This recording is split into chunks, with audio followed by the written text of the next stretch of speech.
Hello everyone and welcome back. My name is Kevtendo and today we're finally doing the video of the 8 previous Pokemon videos that I showed. I'm going to be showing when I drew them all from scratch. It's not going to include the coloring part, it's just me drawing them to black and white.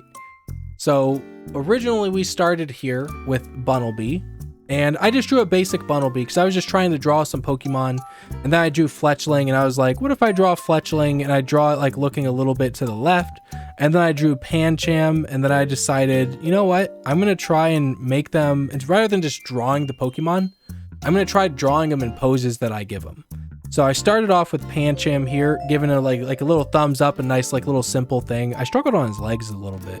And then I went back over the Fletchling and turned its head a little bit more, shaped it a bit more. Then I went back over to the Pancham and then started smoothing out the lines again. I was trying to get legs that would fit. Those legs definitely didn't fit, so I ended up cutting them out, and then I ended up making like these short little stubby legs, which I think ended up looking so much better. Then I ended up coloring it all black and white, because then I was like, you know what, I'm just gonna make it all black and white. I don't really need to worry about coloring these. And then I went back to redesign the Bunnelby. So I wanted it to look like he was scratching his ear, because like Bunnelby, it digs with its ears, right? It uses its ears as like hands and shovels or whatever. So I wanted to draw it like it was kicking its ear to like, you know, kick dust off of it. Also was kind of trying to draw it like a dog because it kind of looked like a dog. But yeah, I thought that that would help bring some life to the pictures, like help bring it and make it look like it's alive. So that was a pretty drastic change from the original drawing. And then I backed out here to, cause I kept changing back and forth between layers. And then I drew like a little rough draft over here of Spritzy. There's the nose I was talking about. Like it's like a beak, not like a nose. But then I ended up drawing it from like the side angle here, and I kept trying to draw it, and I ended up like shrinking down the nose quite a bit. Cause it looked like that was too long for its nose right there. That looked like that was way too long. So at some point I should be shortening it. There we go. I shortened it. Yeah, I like this. I do like it with the shorter nose because that just looks kind of weird. It's got a big nose. Yeah, so I shortened it down. I went and colored that, and there wasn't a whole lot on Spritzy I needed to make black and white because most of it was lighter colors. So it was pretty much, if it had darker colors, it was going to be all black, and if it had lighter colors, it was going to be all white. Then over here, I started drawing Swirlix. I wanted to draw it like all fluffy and cotton candy looking. I wanted to draw its mouth, and then drew its tongue. Had its tongue hanging out like a dog as well, because it kind of looked like a happy like little puppy. Drew that over there, and I went back to like the sketching kind of draft layer, and was drawing the Tyrant, I think is its name. I hope. And then trying to like draw it in another pose where it was like running, or not running, but it was just like walking, kind of like turning the opposite direction of like whichever way it was walking. So I ended up drawing that over there, smoothing up the lines, and then just like cleaning up the line art. And then I added like the black and white. This was kind of hard for me to draw because I just stated the rules I said before, where if it was a darker color, it was going to be colored black, and if it was a lighter color, it was going to be colored white. Yet with Tyrant, its body is like brown.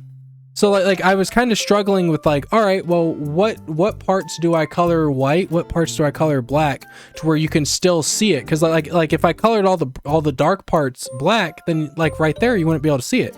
Here you can still see the line art, but there it's just like all dark and you can't really see it. So I guess he was like the one Pokemon I decided not to, you know, follow those rules with. So, because I kept going around, I tried lightening it up, and I tried using white on the line art to make that stand out. It just wasn't really working, so I ended up just leaving it white and then just coloring some of the parts black. That's how I ended up leaving it. And then I went over here to the Helioptile. I had its legs just kind of like kicking around or whatever, and then I ended up giving it like more of a little fighting pose. I like the head I drew. The head was fine. I just took the head and moved it down, and then just like changed how I was drawing the rest of the body. And then yeah, I gave it this like little fighting pose here. And then I ended up coloring the rest of that black and white. I colored the top here black. I did do that. Yeah, I like how that one looks too. That one's like all black and white. Man, that Tyrant right next to it just kind of is not a good look for it. This frame right here. But yeah, so I had a lot of fun doing that. I wanted to shape its head a little more so it was like less just an oval and had like a little bit more of a tip to the top of it. So it was like a bit more tear shaped. But yeah, so I ended up making that change. Then I ended up coloring it black and then ended up drawing Dedenne, which again, I wanted to draw it in a pose. And at first I was going to have it like nuzzling its tail. That felt like that was kind of hard to draw.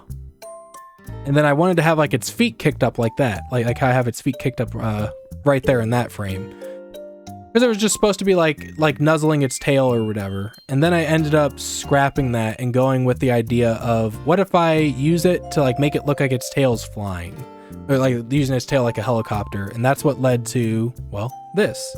I like that like little round ear there. It makes it look like one of those like mochi bunny things or whatever. Or like it's like I think it's a Japanese food or something, but they make it look like these like little bunnies that you eat or whatever. I call it a mochi bunny. I don't know what it's called, but that's what kind of reminded me of. But yeah, so I ended up getting this like helicopter air support Dedenne, and then I really like how that one turned out. Yeah, there goes the tail there. And then I ended up coloring everything black and white, and then ooh, what just happened here? I lost the color. There we go. There we go. So then I ended up coloring everything black and white, and here is the end picture. So that I really like, especially just this little lineup picture itself. I really like how it's all, I feel like just making it all black and white makes it feel all uniform, like it all fits together. And I just really like the end result, and especially the colored ones. I really like doing the coloring as well, because that was like a lot of fun to do. I really like coloring stuff. Sometimes I feel like I want to draw a picture so that I can color it. Maybe I just need a coloring book. If anything, maybe that's what I need. I'm not sure.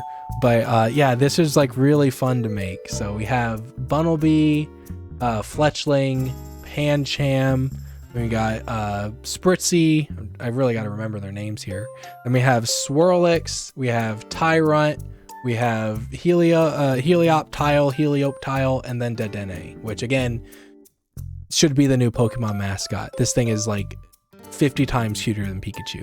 Just saying. But this is my picture for today's video, everyone. I hope you enjoyed today's video. I hope you enjoyed the art, and that'll be it for me today. So thank you guys so much for watching. I hope you guys enjoyed, and I will see you guys next time. Bye, everyone.